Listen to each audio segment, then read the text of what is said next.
Bobby Allen, where are you? Bobby, I wanted to say you sing wonderfully well and your voice will change as you go through puberty.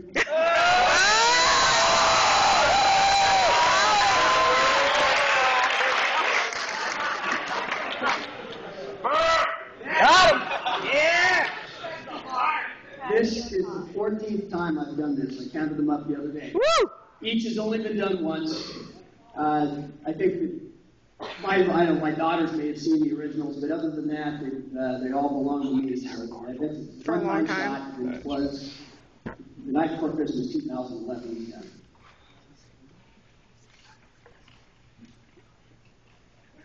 There we go. Hey, do you keep the old ones? Oh my god. I was like, what's he Not keep for them? you. Not for you. Publish them. Yeah, make a book. It was the night before Christmas when all through the house not a creature was stirring, not even a mouse. The stockings were hung by the chimney with care, and the freshmen had shut up, which was exceedingly rare. The 7th and 8th graders were nestled in their own hall, where Mr. Wondrous said he wanted to drop kick them all. And while Riley Mann was finding the University of Washington on a football loser's map, Jay Morris was extending his 18-year nap. Ms. R. had just settled down, wrapped warm in a scarf, and Richie Meade had just put on his bunny jammies. Picture that in the barf. And Carlos Santana was dreaming of a new chair with 4 on the floor. Russ Buckmaster was dreaming of having longer hair. Yes, more and more. Dylan Keyes dreamed of his new car, a 73 Dodge with all kinds of leaks. And Jordan Caldwell dreamed of McClure, and that made her shriek. Oh, God! Sam's dreamed of Laura Z, of whom he never got full, while Strobridge dreamed up another absent excuse, which we all knew was full. Joelle Sculio dreamed of winning America's Got Talent, and her head began to whirl, and Hannes dreamed of Anna, because he likes German-type girls. In Schreiber's dream, his soul patch was shaved off, and that made him crabby. And AJ dreamed his perfect dream about a sophomore named Gabby. Oh!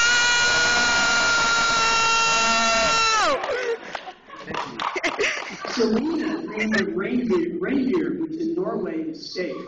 And Rachel dreamed of Talon, and her friend said, that's a mistake.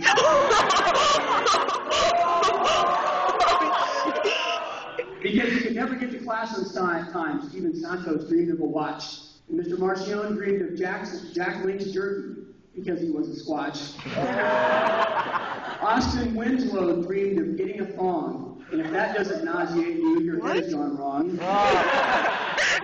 Brandon Brewer dreamed of a world where you could skip class and teachers wouldn't care. And Mr. Fortier just dreamed of having hair. But it was Kyle Wicks's dream that was really the most lame. You see, Kyle dreamed he had name. Shit. But then out on the lawn there arose such a clatter that I sprang from my bed to see what was the matter. Away to the window I flew in a flash, tore open the shutters and threw up the sash. In the yard, piled high, was 5 feet of snow. That's 2 feet higher than Susie Martinez, you know. When what to my wondering eyes should appear but a miniature sleigh and 8 tiny reindeer, with a wee little driver so tiny that I said, for I knew in a moment that it was Saint Yashna. More rapid than eagles, her coursers they came, and she whistled and shouted and called them by name. Now Gina, now Brittany, now Elena, now Sam, on Sarah, Brianna, LJ, and Tori, who's tan, to the top of the porch, to the top of the wall, now dash away all. As fast as women begin to puke when Shanklin takes off his shirts, or they laugh so hard their sides begin to hurt. So up to the rooftop those coursers they flew, with a sleigh full of toys, and Yashna flies too. Then in a twinkling I heard on the roof the prancing and pawing of each little hoof. As I listened closely from the ocean, I heard the roar of the surf, and then through the door came Saint Yashna, as short as a smurf. She was dressed all in fur from her head to her toes, which isn't saying much because she's so short, you know. She wasn't very tall, maybe 3'2" or 3, and a bundle of toys she held against her tiny little knee. Her eyes, how they twinkled, her dimples, how fair. And she was so nervous and stressed, all I could do was stare. She was indeed weird and wired and jumpy, and she couldn't remain calm. But she liked to dress fancy, and she looked like the bomb. Her little mouth was drawn up in a bow, and when she smiled, her teeth were as white as the snow. But she looked wild-eyed and anxious, but was as smart as a whip, and she carried a calculator and a holster on her hip. The stump of a pipe she held in her teeth, and the smoke had encircled her head like a wreath. She wasn't chubby or plump, and was the size of an elf. And I laughed when I saw her in spite of myself. With a wink of an eye and a twist of her head, she ran around the tree, a wee little midget in red. Then she spoke not a word, but went straight to her work and had presents for everyone, even Chad Beatty the jerk. Maddie Richardson got a smile, which her teachers rarely had seen. And Sarah Shank got a trip to Africa, which she thought was keen. Dakota and Marcus got scholarships to run at SWAT. Cormac got another new hair color. It came in a box. Mr. Wiggins got a great trip to Spain, and Trent Stevens got all new teachers who weren't such a pain. Jake Herr got a razor, which he should take as a sign. And Cesar Messina's got extra credit points because he has a haircut like mine. Who? Eric Parker got a reminder to come to school every day, to which he said, "Am I really a student in a real school? No way." Anthony Sanchez got new teeth because he had worn out his smile, and Isabel decided to stay away from Caden by a mile. Dylan Anderson got a book titled "Learn to Shut Up Right Now." His teachers gave it to him because he hadn't learned how. Caitlin Ledford got a restaurant to own on her own. And Sandy gave 10 more inches of height to Kayla Doan. Zach Meadows got 3 more years of school to make up for all that he had missed. And Tammy Freestone got a ladder so Clardy could get kissed.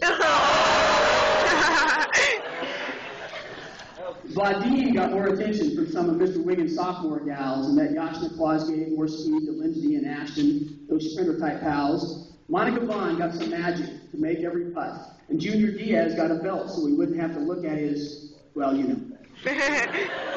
Bethany Hedges got a husband with perfect musical taste. And Evie got a boyfriend who wasn't such a waste. Sierra Shirtcliffe got another golf team victory. And Jerry Carson got the ability to act more than 3. Santa's present to Eden Heidner made her wail and pull out her hair when her gift came next. You see, Santa gave Eden 10 broken fingers, so she couldn't text. That would kill Eden.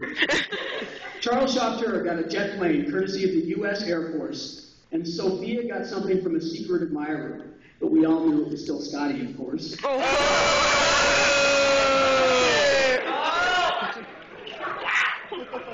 Taylor Lewis got a ticket to Rome and a date with a hot Italian guy. And when he heard about that, LaRouche started to cry. Dalton Birch got an A from Tymchuk, and that made him happy. It was lots better than last year's gift, which he thought was crappy. That was Becky Henshaw Oh. got the next to last gift, which Santa hoped she would keep. It was a brand new vocabulary with words that weren't bleep, bleep, and bleep.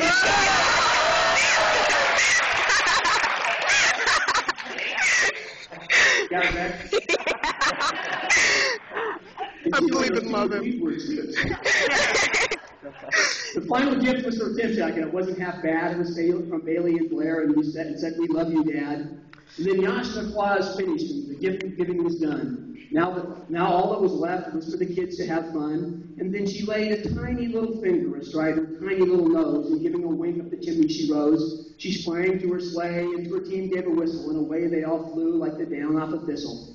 But I heard her exclaim ere she drove out of sight, "Happy Christmas to all, and to all a good night."